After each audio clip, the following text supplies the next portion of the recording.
out of order.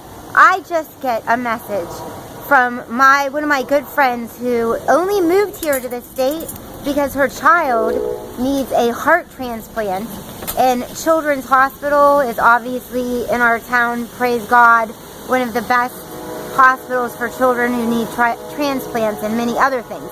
Anyways, she was just pulled over for a traffic violation, and she had old fines to pay, and you know, she couldn't afford them because she has a sick child, and then another older child who's in not college, in school. So her little boy with the heart transplant, he stays at home, and he's homeschooled because he's not allowed to be around germs or other children.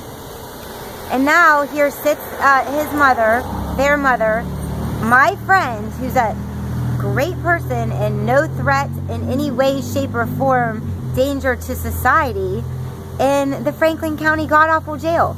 And she's been there since the 1st, they just told me. They're on the way to visit her.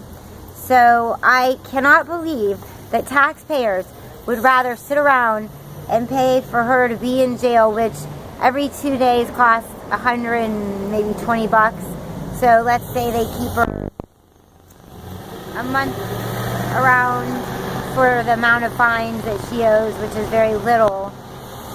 How does that compute? Should not the only most dangerous criminals be inside of a jail cell or a prison cell, and then the rest of them could work out a fine agreement to pay the $256 altogether, I think, dollars that she owes in fines? Now give me a break. I am so mad. I am so worried. If hair gets touched on her head, you know, if anything goes wrong with this mother, she has issues with high blood pressure. She has issues with, you know, obviously she doesn't live in the greatest of circumstances because she's poor and her child is very, very sick, so they're always dealing with that. And she can't work at this point. She can. We're thinking about finding her a part-time job, but, you know, having a child that's sick is very hard.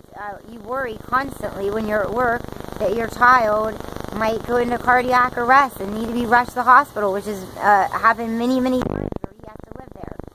So, out of order in America. Shame on you.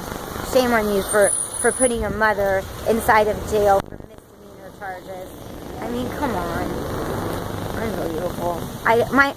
Every time I try to have a nice weekend, you know, my phone blows up with situations about the heroin epidemic, no beds for people so they can detox and then get on the Vivitrol shot. And then I try to go across the street to get some milk, and I find this out. Move out of my way, buddy. Thank you. Sorry. I'm being a little aggressive today. Okay. Yeah, I mean, this is crazy. So, somebody needs to do something. Somebody does. Or else everybody in this country is going to be in the prison system or the jail system. Okay? Out of order. Out of order. Please everyone, pray for my face. You know, pray for my friend. You know, her son does stand on... He gets up and he stands by me at my benefit concert every year for the children of an incarcerated parent. Because this is what some of them have to go through. Yes, many of their parents have issues and they're criminals. But in this situation, it's a fine. A freaking fine. She can pay the fine somehow. We will get her a part-time job. Alright. I said my piece for now.